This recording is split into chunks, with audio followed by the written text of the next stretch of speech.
The lecture starts by comparing humans to self-regulating machines, almost like a thermostat. Okay, a thermostat for the ego. So the narcissist's goal is a state of high self-esteem, or as the lecture calls it, narcissistic esteem, a kind of inflated, self-centered sense of worth. And every action they take is part of that operate phase, trying to boost and protect their ego. So they're constantly working to maintain this high level of self-esteem? Yes. Like a thermostat that's always trying to hit that perfect temperature. Exactly. And the lecture outlines two main approaches. Okay. Grandiose narcissism, where they actively seek opportunities for self-enhancement. They're chasing fame, admiration, status. Yeah. And then there's vulnerable narcissism, which is more about defensively avoiding threats to the ego, self-protection. Grandiose narcissists are the ones seeking the spotlight. Yes. While vulnerable narcissists are more focused on shielding themselves from criticism. And for those grandiose types, the lecture highlights a trio of powerful motivators: sex, status, and stuff. The classic trifecta. It's interesting how the lecturer connects this to marketing. But this idea that marketing can manipulate our ego deficits is disturbing. It is, but it's a powerful strategy. Yeah. Because it taps into our deep-seated desires for validation. Right. And for narcissists, those desires are amplified, which means that any threat to their ego triggers a strong reaction. So things like social rejection would be a major blow. Absolutely. They might respond with anger, defensiveness, even lashing out. It's all about protecting that fragile sense of self. This makes me think of that expression thin-skinned. It seems like narcissists are extremely sensitive to criticism. Yes, and it creates a continuous cycle. Okay. Their narcissism drives them to seek ego boosts, which temporarily inflate their ego, but then they need even more boosts to maintain that feeling. It's like an addiction. Like a never-ending quest for validation. Yeah. The lecture also mentions situationally acquired narcissism, where someone might develop these tendencies after being exposed to excessive praise or attention, and then failed narcissism, Right. which happens when someone's attempts to boost their ego consistently fail. Those are important nuances. It highlights how this dynamic system can be influenced by external factors, both positively and negatively. Right. It also shows how vulnerable narcissists can be to manipulation, both good and bad. And this reminds me of that anecdote he shared about the brothel owner. Oh, yeah. Who called narcissistic clients marks because they were so easily swayed by flattery. It's a stark illustration of how, beneath the surface of grandiosity, there's often a deep-seated insecurity driving their actions. So we've talked about how narcissism operates as a system, but the lecture also explores it as a personality trait. Yes, and the lecture defines personality traits as consistent patterns of thoughts, feelings, and behaviors. It's the stuff that makes us who we are, consistently, across different situations. And there's this well-known framework for understanding personality called the Big Five: openness, conscientiousness, extraversion, agreeableness, and neuroticism. Exactly. And the lecture explains how narcissism maps onto this model. Both grandiose and vulnerable narcissism share a common thread: low agreeableness, what we might call antagonism. So it's not just about ego. There's a fundamental lack of consideration for others. Now, grandiose narcissism couples this antagonism with high extraversion. Imagine it as weaponized antagonism. They can be charming and charismatic, but use those qualities to manipulate and exploit others. It's a dangerous combination for sure. What about vulnerable narcissism? Vulnerable narcissism combines antagonism with neuroticism, creating a personality that's insecure, hypersensitive, and often comes across as unlikable. So they crave admiration, but are also terrified of criticism. Exactly. It's a recipe for inner turmoil and self-sabotaging behaviors. Now, the lecturer mentioned this trifurcated model of narcissism. Can you unpack that for us? It's a way of understanding how the different components fit together. Think of extraversion, antagonism, and neuroticism as the foundation. Grandiose narcissism, high extraversion and antagonism, and vulnerable narcissism. High antagonism and neuroticism are two expressions of this. And narcissistic personality disorder, the clinical diagnosis, can manifest as a blend of both. So it's like different recipes using the same core ingredients, but in varying amounts. A perfect analogy. And it shows how these traits can combine to create a wide range of narcissistic personalities. The lecture even uses Dr. Strange as an example. Yeah. His positive qualities, the confidence and charisma, come from that high extroversion. Yeah. But his arrogance and self-centeredness are rooted in antagonism. It highlights how even fictional characters can provide insights into the complexities of personality. And it reminds us that first impressions can be deceiving. Someone might appear charming at first glance, but those traits could be masking deeper issues like antagonism and neuroticism. Which is why it's crucial to look beyond the surface and pay attention to those red flags. Yeah. Even when someone seems charismatic and successful. So how do researchers study narcissism in the real world? They use a combination of personality assessments like questionnaires Yeah. and observations of behavior in real-life situations. Yeah. By combining these methods, they get a more complete picture of how narcissism manifests in different contexts. That makes a lot of sense. It's fascinating how we can apply these psychological frameworks to understand the people and characters around us. But now, let's dive into some of the questions that came up during the Q&A portion of the lecture. I'm curious to see what specific scenarios people were interested in exploring. I think you'll find them quite thought-provoking. For instance, one person asked about how narcissism might manifest in collectivist cultures like China, where group harmony is emphasized over individual achievement. That's an interesting question. It seems like those cultural values would clash with the self-centered nature of narcissism. You'd think so, right? But the lecture points out that as China has become more westernized and embraced capitalism, there's been a rise in grandiose narcissism, especially in urban areas. So globalization and the shift towards individualism are having an impact. Exactly.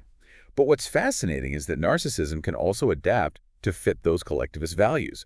The lecture talks about communal narcissism, where individuals seek esteem through being the best team player or the most dedicated member of the group. So they're channeling their narcissistic energy into being the most selfless member of the collective. Precisely. It's a reminder that narcissism is complex and can take on different forms depending on the cultural context. What other intriguing questions came up during the Q&A? Narcissist interactions. Basically, what happens when two ego-driven forces collide? Oh, that sounds like a recipe for some serious drama. It can be. The lecturer suggests that while there might be some initial attraction, A attracts like phenomenon, groups of narcissists ultimately struggle to cooperate. They're constantly competing for attention and resources, leading to sabotage and infighting. Everyone wants to be the star, so there's bound to be conflict. Exactly. And the lecture uses this great anecdote about a chicken study. Researchers tried to create a super productive coop by putting together all the highest producing chickens. Sounds like a solid plan. What happened? It backfired spectacularly. It turned out those high-producing chickens were only successful because they were bullying the other chickens in their original coops. When you put a bunch of bullies together, they just end up fighting each other for dominance. Wow, it's like the super chicken experiment. That's it. They can't work together because they're too busy trying to outshine each other. The lecture even mentions The Dirty Dozen, a movie about a group of convicts recruited for a dangerous mission. It's a classic example of how a team full of strong personalities, many with narcissistic tendencies, can implode due to infighting. Makes you wonder how anything gets accomplished in those environments. It seems like having too much narcissism on a team would be a recipe for disaster. It can be. Yeah. And it emphasizes the importance of having a diversity of personalities on any team. Too much of any one trait, especially narcissism, can be toxic and hinder productivity. Now, speaking of toxic environments, someone also asked about the impact of narcissistic parenting. Yes, it's a crucial topic with lasting repercussions. The lecture touches on a couple of ways narcissistic parenting can play out.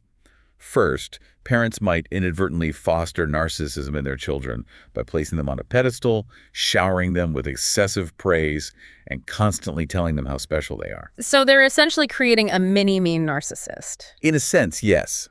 They set their child up for disappointment when they inevitably face setbacks and realize the world doesn't revolve around them. It's like setting them up for a constant need for external validation. And what's the other way narcissistic parenting can manifest?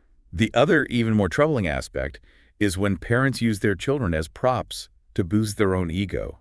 It's all about appearances and making the parent look good, rather than genuinely supporting and nurturing the child's development. It's that classic using your kids as trophies scenario. Yes, and the lecturer emphasizes how damaging this conditional love can be. The child learns that their worthiness is tied to achievements rather than their inherent value. So they grow up constantly striving to earn their parents' love and approval, which can lead them to seek validation through external things like achievements, status, or attention. It's a vicious cycle. Absolutely, and it brings up a really important question. If narcissism is so damaging in personal relationships, why are we so drawn to narcissistic individuals in society, especially in leadership roles? That's the paradox, isn't it?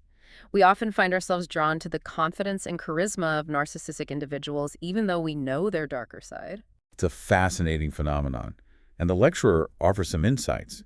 He points out that we're naturally drawn to those positive aspects of extraversion, confidence, charisma, decisiveness. Especially during times of uncertainty, we crave that take-charge energy. It's like we're looking for someone to lead the way when we feel lost or anxious. Precisely. Yeah. And often, the negative aspects of narcissism, the antagonism, the self-centeredness, are masked by those initially appealing traits. It takes time to see the cracks in the facade. It's like we're initially seduced by the charm and confidence, but eventually their true nature starts to show.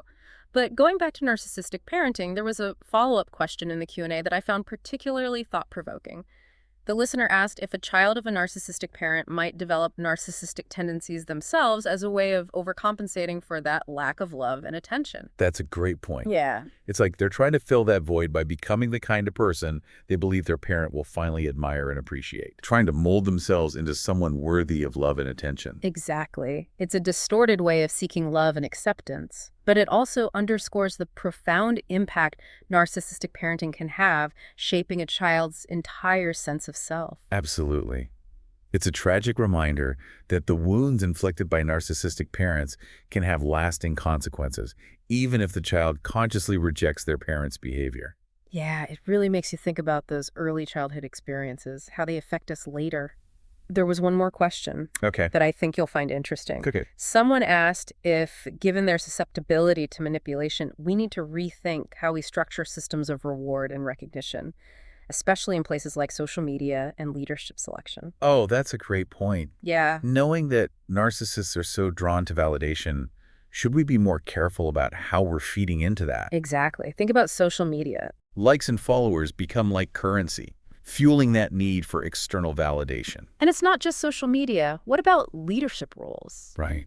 Are we inadvertently favoring those with charismatic, Yeah. potentially even narcissistic tendencies? It's a valid concern. We're drawn to confidence and a compelling vision, Right. but sometimes that can mask underlying self-interest. So the challenge becomes, how do we create systems that reward genuine talent and authentic leadership Right. without inadvertently fueling unhealthy narcissism? The lecturer didn't just leave us with those questions about reward systems. He actually brought up a really interesting anecdote. He was talking about a time when he was working with a group of very successful business people, many of whom exhibited those classic narcissistic traits. And he noticed that they were constantly comparing themselves to each other. And he realized that their constant striving for more, for better, for bigger, was ultimately leaving them feeling empty and unfulfilled. It's a good reminder that true fulfillment doesn't come from external validation. It's about finding meaning and purpose in something larger than ourselves. Ultimately, it's a reminder to look inward and ask ourselves, what truly matters? Are we chasing external validation, or are we pursuing something more meaningful? Are we building genuine connections, or are we using others to prop up our own egos? Those are the questions we should all be asking ourselves, regardless of whether we identify with those narcissistic traits or not.